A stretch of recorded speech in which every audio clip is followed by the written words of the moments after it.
let me give you all an extra context to why production called out Nate yesterday during the live eviction show. All right. Now, this was something that happened yesterday morning whilst the housemates were preparing themselves for the business of the evening. So, Uyanda had been having conversations with Abobo and Mandy Hagan, about what had transpired between him and Luzuko. Now, as I told you all on my Saturday night party video, we were not really sure the exact thing that had happened between these two guys. Like, I told you all about how the cameras kept on running around the place. It seemed like they were trying to censor some things, right? So we did not really get the full details of the issue between these two guys, but apparently it was actually quite serious. And Abobo and I think Mandy as well were advising Uyanda to apologize to Luzuko for whatever reason, guys. I do not know. And so Uyanda had told Abobo that he was going to tell or rather ask Ezra to call the house together so that he could tender a public apology to Luzuko. And that's really piqued up my curiosity because I would really love to know what exactly he had done to offend Luzuko. Because to the best of our knowledge, what we were shown on camera, it was Luzuko that first, you know, tried to provoke Uyanda. And so it made me wonder why. Is this guy apologizing because people are claiming that he spoke rudely to Luzuko whilst he was under the influence of alcohol? What exactly could have been the issue?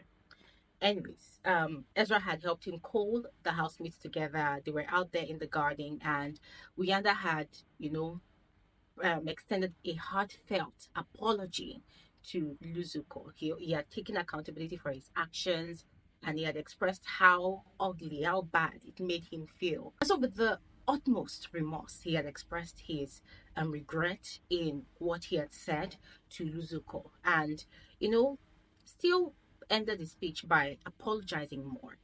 And Luzuko had accepted. The whole house had, given him a round of applause. Everybody had clapped for him. People were proud of him for apologizing. Now, I told you all before that Nate enjoys being the main character. She gets really pressed when it seems as though certain persons are getting all the attention in the house. And so instead of her to allow this young man to enjoy that moment that he got, just allow his apology to sink in first. Immediately, she stood up and said, oh, she too, she has got something to say.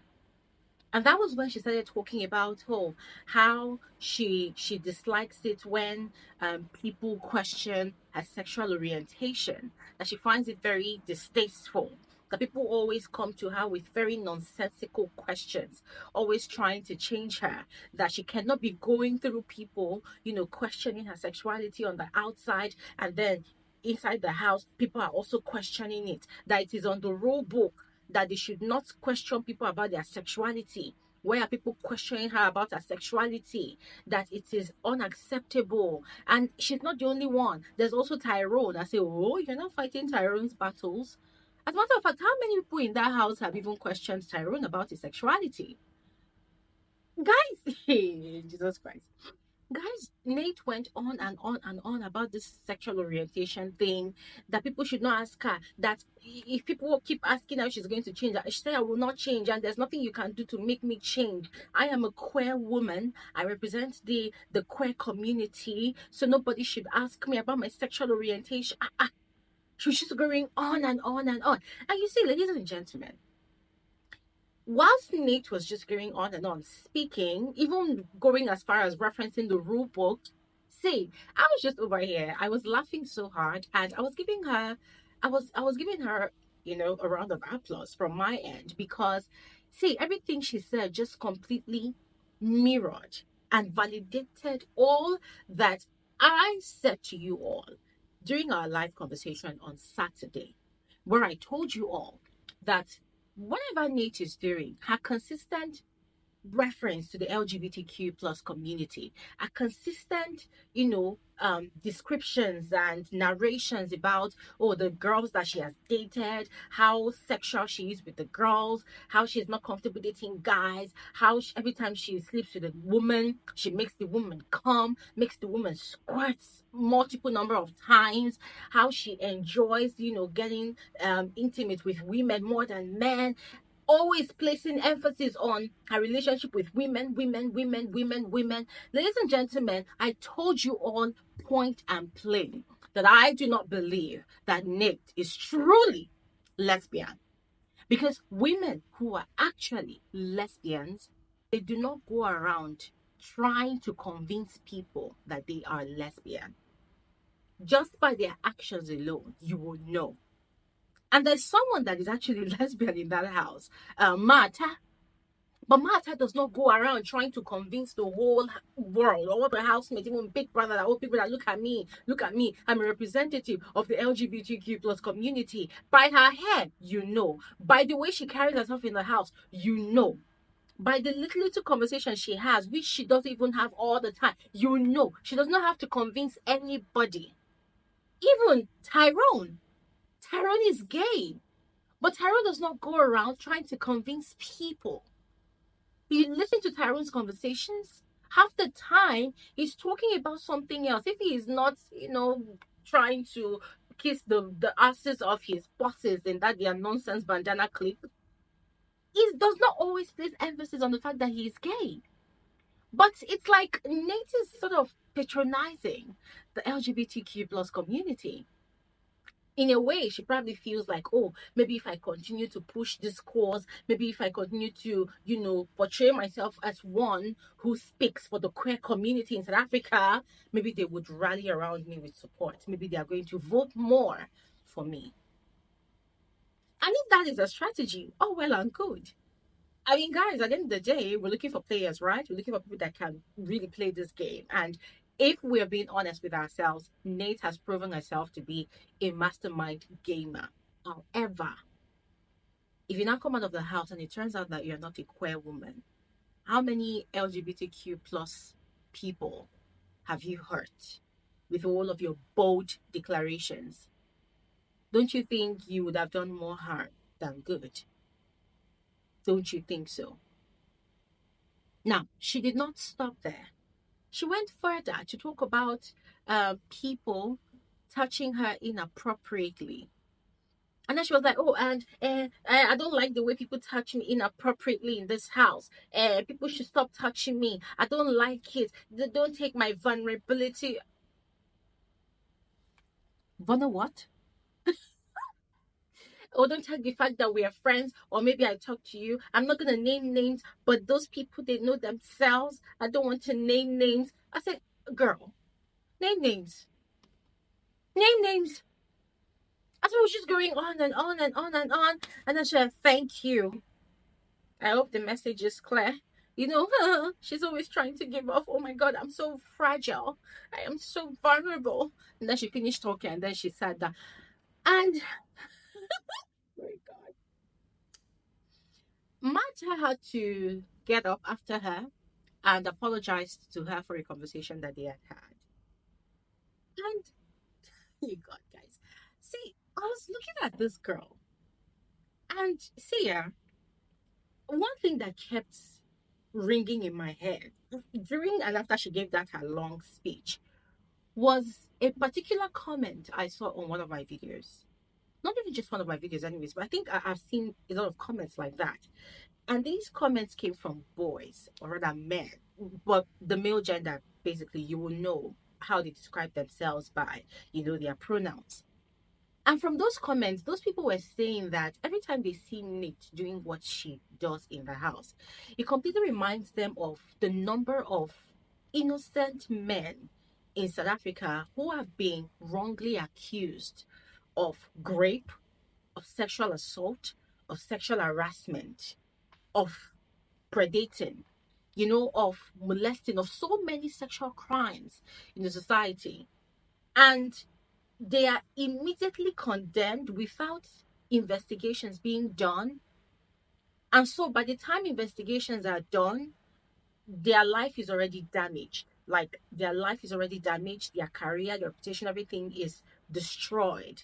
So it's more like they've been condemned before even proven guilty. And most of the time, such vile accusations are mostly made by women like Nate. They lead on a man or a woman. Yeah? They lead on those people. They seduce them. They give them that access to them, to their bodies. They allow them to, get really comfortable with them, to touch them and whatnot. And then, if probably they get really angry at these people, their partners, men or women, they switch up immediately and they accuse them of touching them inappropriately, of rape.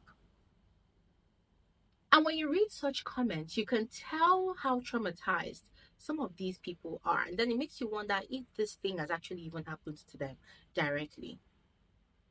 So, as much as the conversations around the issue of rape is very, very serious and a very sensitive one in our society, ladies and gentlemen, I don't think we talk enough about the accusations part. I don't think we talk enough about it. There's been cases of people who get really angry and vindictive with certain people.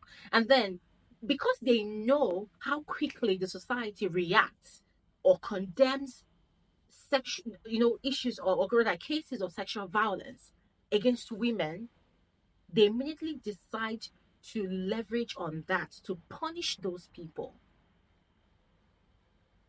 So, in case a lot of you do not really know, that is the game that Nate is playing in the house.